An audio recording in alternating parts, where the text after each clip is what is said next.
worth from a family friend and wants it back. He has asked my wife, but she obviously said no. He then contacted me and said I scammed him and he was going to sue me and take my wife to HR for being a part of the scam, which was nuts. But he actually did contact HR. They were cool about it and said it's not their problem. Over the next few months, he continued to pester my wife at work about it. She eventually went to HR and they actually let him go. Ooh. This has not stopped him and he continues to contact me about it. Should I just give the guitar back? Bob the Builder. Bob the Shredder, should I say. Bob?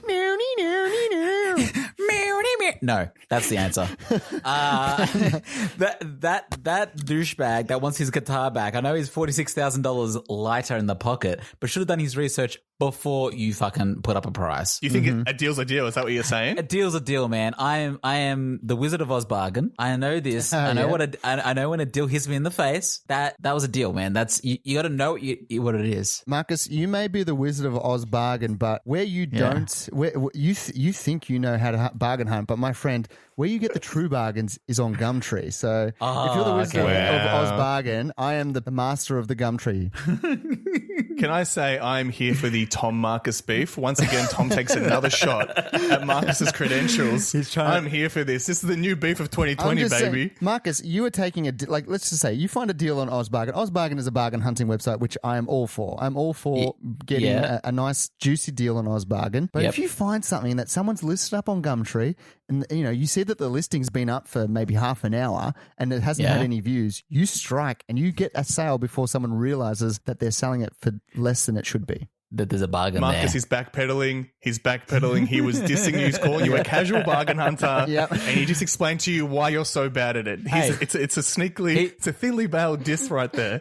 He's not wrong. I don't go onto Gumtree. I don't check out all those things because I don't have the time, Tom. I only have time for one site, and that's where I go on my Get him, bargain. Marcus. All right? Get him. He's got too much time on his hands. Get him. To go back to the question, right? You said the guy's out $46,000, right? That's a discrepancy there. That's a lot of money. It is. The thing that worries me, this guy's super persistent, right? One, he lost his job over this deal, which shows he's going to ridiculous limits. And if the TV show Forensic Files has taught me anything, is that people kill for a lot less. That's true. You know what I mean? They really this is $46,000. They really do. Yeah, this guy's he's gonna be murdered with that guitar. At the least is going to happen, I think. Yeah. Yeah. In this situation, if you were being as hot as the deal is, and I know you guys love a good deal, do you think if you were continually being hounded by the person you got it off, do you think it would be just too much trouble for you and you would give it back? I would probably offer to sell it back to him, maybe for $20,000. Wow, Tom. You really want to die. No, you know what? I agree with Tom. Okay, hear me out. Something could be worth $46,000, okay? That's fair. This guitar can be worth $46,000. But who is actually going to pay $46,000 for it, right?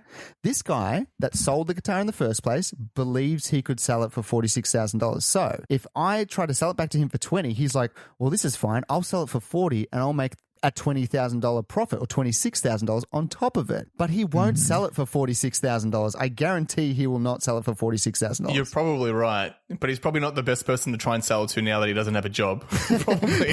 Where am I going to get $20,000 from? Yeah, exactly. I'm on the I wanted street. to ask you guys, what is like the hottest deal that you've got where you know you've kind of not taken advantage of the person, but they don't know what they're selling you and you are getting a really hot deal? Can you think of anything? Oh, look, I've bought a lot of recently I've bought a couple of old cameras, like old vintage cameras from like the 60s, some film cameras. And I did jump on a deal and I got a camera for about, I think I paid $50 for it. And everywhere else I've seen it listed for about like closer to 200 or so. And this person had a bunch of old cameras that they were just like, don't know what they are, $50 each, bang, here they go. And I was watching the market for quite a while, waiting to jump on this camera and fortunately managed to get it at a very, very neat price. Ooh, you are. Look, let's be real here. You are the original bargain hunter. bow down. Based off that story, Tom, do you like the TV show American Pickers? No, I don't like American Pickers because I don't think I'd ever really want to go to someone's house and just go through their junk and try to find like stuff. Because I will say the thought of going to like a Vinnie's or something and expecting to go there and find, let's just say if we're talking about, you know, film cameras, you go to find like a Leica, which is like it could be like a $5,000 camera, expecting to go in there and maybe pick it up for $30 is not going to happen because they will Google, they'll go, all right, cool, I've got a Leica M6. How much is this worth? They Google it before they list it. You know, people can find out how much something is worth a lot easier nowadays. That's true. What about you, Marcus? What's the hottest deal you've got where you've kind of ripped the other person off? I don't really have anything. I don't buy a lot of things secondhand. You're a false prophet, Marcus. I am a false prophet. I get deals from like actual retailers and all that. I look at those deals. Oh man, I fucked Harvey Norman over so bad. Jerry Harvey's crying. Tom, you should have seen the salesman. I turned the screws on him and he folded, brother. He folded. He didn't know He's not what hit him. Any commission on this whatsoever. No commission whatsoever. No, there's nothing. I'm not like that's the thing because I don't buy second hand. I feel like I don't have any of those deals. Mm-hmm. That is such a classic retail thing, though. Like when I used to work, that so much of the product is obviously marked up, and we were told that we have a window for how much we can go down just to make the customer feel like they're getting a sick deal, and they'll walk out like, "Oh yeah, let's say $50," and we're like. It's like we give that to everybody. You're not the only person who's getting that deal. Did you see that salesman? I bent him over and made him my bitch. Oh. Yes. High-fiving his mates as he walks out the store. Yeah, right. Exactly. Damien, you got a big deal. Yeah, the one I can think of recently was I've got back into collecting vinyls, and this was pre-social distancing. I agree with you, Tom. You can find some good stuff on Gumtree, and this was off Gumtree. I found a Fleet Foxes vinyl, which is a 2 vinyl collection, and I think it retails for like $80. And the person on Gumtree was selling it for $20. So I was like, hell yeah, I'm going to go get that. Yeah. And when I went there to pick it up, it was being sold by a mum. And she's like, oh, yeah, this is my son's. He didn't take it with him when he left. So wow. I figure he doesn't want it anymore. And I was just like, okay. And I was like, if he found out this transaction was happening, he'd probably be pretty upset. Yeah. But I still took it. I took the vinyl and ran. I don't care. And then when I got home, because I had a quick peek in to make sure the vinyl was there, it looked fine. I took it out and the sleeve is signed as well by all the band members. Oh, what? How does that So happen? I got a signed mint condition Fleet Foxes vinyl for $20. And I kind of felt guilty. Were you just like shaking when you opened it like, oh my God.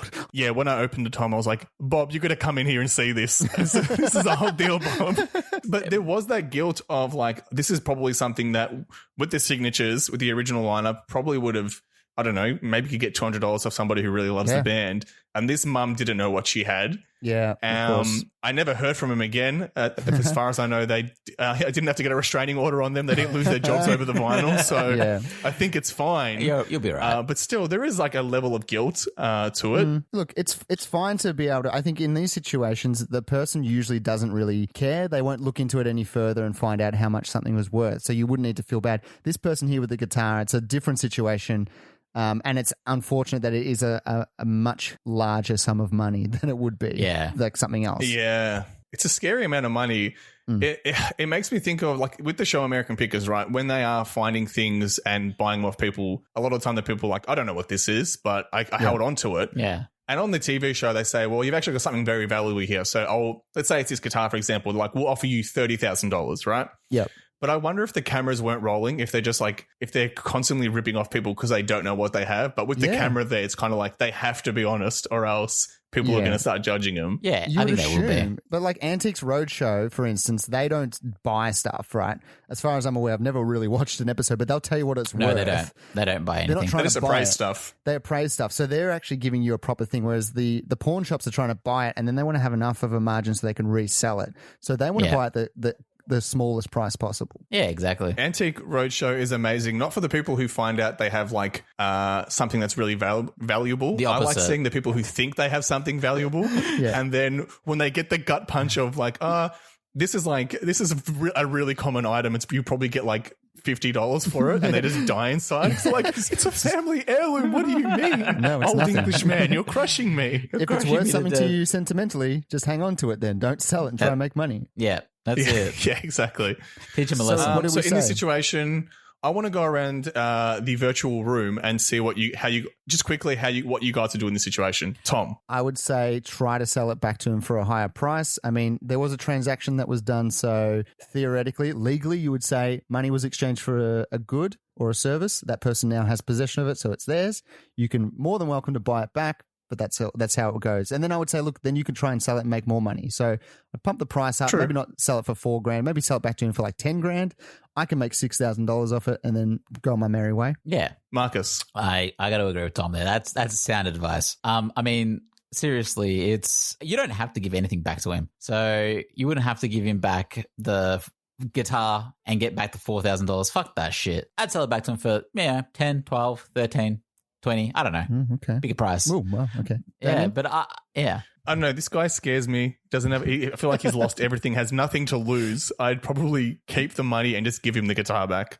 But like, I'm keeping this, but here is your guitar back. Wait, no, that doesn't There's a work. good You pay paid him with- $4,000. Oh, wait, you're right. Fuck, I'm an idiot. Yeah. You're just giving him charity. You can cut- $4,000. You know what? You lost your job. Keep the $4,000.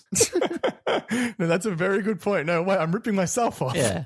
Damn it, you're so bad at bargaining, Damien. Take a lesson from me and Marcus. You're betting yourself over there, Damien. Imagine I walk up to the guy, I'm like, I'll keep the money and here's the guitar. He'd be like, okay, thank you. Sure, douchebag. There's a good chance that if you tried to sell it to him, he would pay you back in lead as well and maybe put 6 bullets Yes. in you. So maybe if you know who you're dealing with, you can, deal with it like a little Assuming he bit differently. doesn't know where you live, maybe just, block his number. That's probably the easy solution. Leave town. That is the easy solution, All right. I think. Let's leave it there for Bob the Builder, and good luck to him fixing that problem. But unfortunately, guys, that is all the time we have for the questions. But great questions brought to the table as always. Let's do our general wrap up of the lockdown week. Did we have a good week? Are we feeling confident into the next week? Yeah, I haven't got out of my pajamas for most of the week. It's been pretty great. Nice. That's it. Yeah, Damien? I'm pretty happy, comfortable with it. Yeah, I'm having a good time making pasta from scratch, just getting a bit creative in the kitchen. It's a good time. Nice. Very nice. Oh, look, I will say I'm onto my third puzzle. So,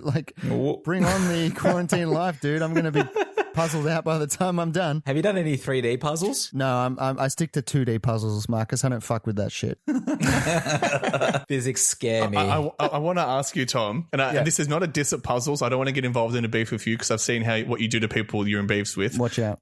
Once the puzzle is made, what do you do with it? Like, how long do you keep it on the table before you dismantle it, or do you just have completed puzzles sitting around your house? The first one we did, we kept it there for maybe about a week because it was such a big accomplishment. The second one we did, we finished it, and then our next puzzle arrived the next day, and we're just like, all right, well, fuck this puzzle off. Let's get started on the next one. It's like, take a photo of it completed and then get rid of it. So we're just sort of moving through them, getting it done, and then boxing them up, moving on to the next one. That makes sense. Okay, that makes sense. So that's what we're going to be heading on to next. You never know. I might have a fourth puzzle by next week. So we'll see what happens. But that's unfortunately all the time we have for the show. As I said, great questions brought to the table as always. If you want to get in touch with us, as many people have done in the past, you can shoot us an email at tqhpodcast@gmail.com. Otherwise, unless there is anything else, that is all the time we have. Thank you to everyone out there for listening. Thank you, of course, to Marcus. Thank you, Tom. Thank you to Damien. Thanks, you all. And as we end every episode, Stay curious.